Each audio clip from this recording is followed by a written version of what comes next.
e le i mafolofola sa pongi sa foi le vaai le moana o mea i le fongatai na fesufia i foi le anganga o le atua i le ngatai fale ona tala fatai ona ia mafaufaunga mauna langona alofa o loo faadia i lana foafoanga pa ia pei ona faia i le amatanga e alofa fua ma alofa muti vale tele ngese lona tosa ai tele pea lona alofa mo i tātou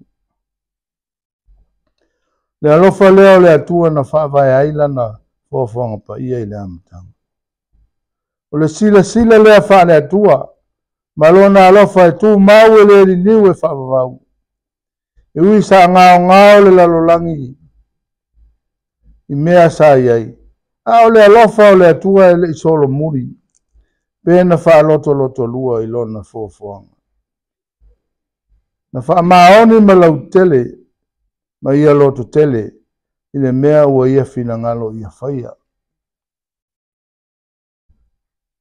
pe mai le whiangainga o le alofa tu noa o le atua ia e alofa atu i le li lau atua ma lau loto atoa ma lau anganga atoa ma lau malosi atoa ia e alofa atu fo i le lua te tua oi ia peia o e lava i ate oi le loloto le na o le alofa o keriso mo oe ma au lona winga ia alofa i le loto o le anganga ma le malosi ai le o le whaaforinga e ia atoa le alofa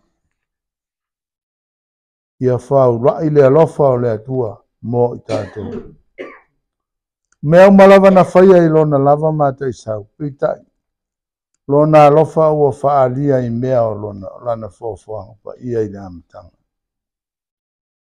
tusi atu le apostolo Paulo Roma na ia whaia atu ai a wā ua au mautinoa e le mawhaia e le oti po o le ola po angelu po ali po e maale losi po mea i nei ona po mea atali po le mawalunga po le loloto po se tasi lava mea na whaia e le mawhaia e ia mea uma na whaatea e se ina ma i tātou le alofa o le atua lo ia e ke riso Jesu lo tātou li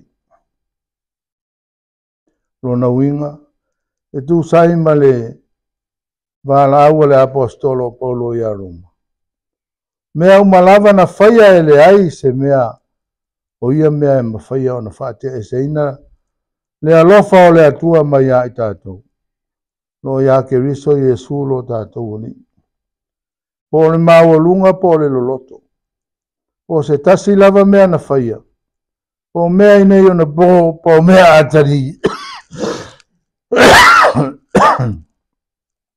le ai lava le mawhaia lava o na whaatea e se ina mai le alofa o ke riso mai a i tātou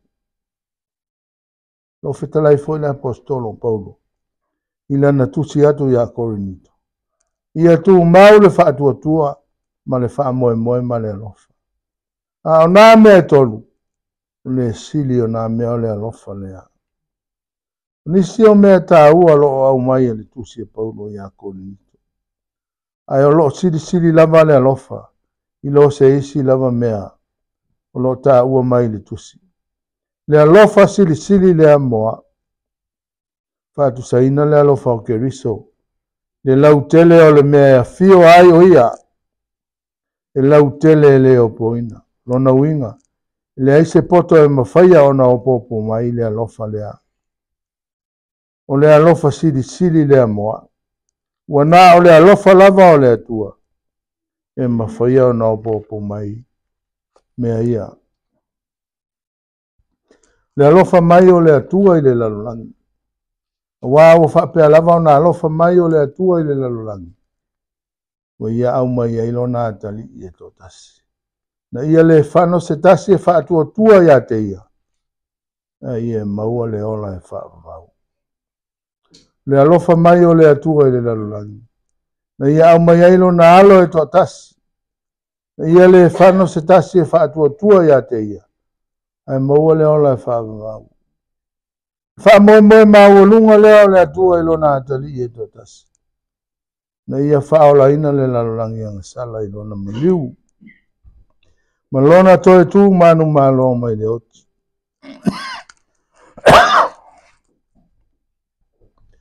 Le alofa le nao ke riso i le lalolangi. Ia tu mau i tātou lona file mu.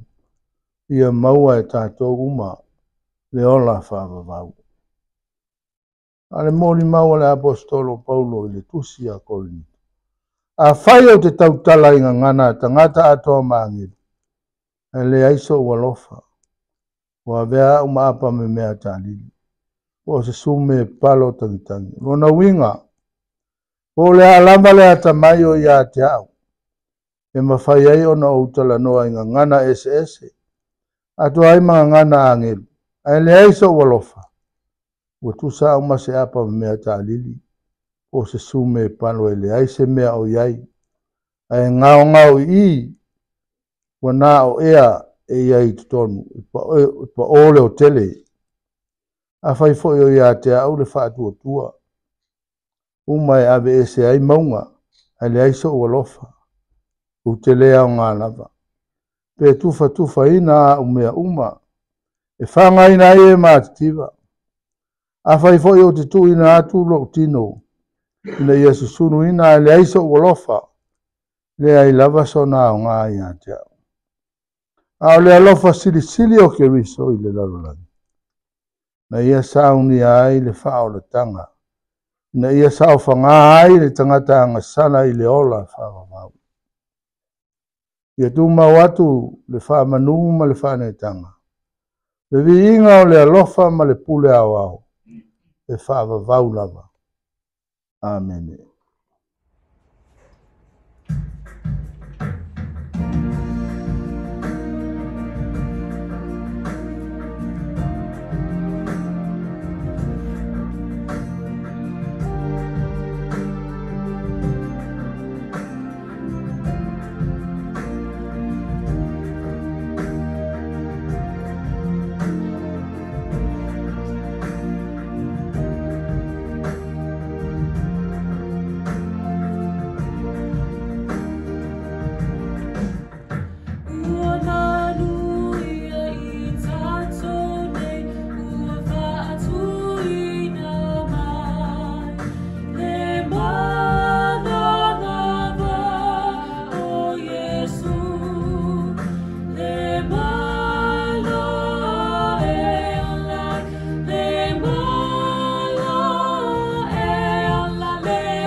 o le talo whaamanuia. Ia te autou malama le alofa tūno le ali o Yesu Kiriso. Ma le alofa o le atua atoa ma le maafutanga whatasi ma le anganga pa ia. Nei maso uma e o i le whaapapau lava. Amen.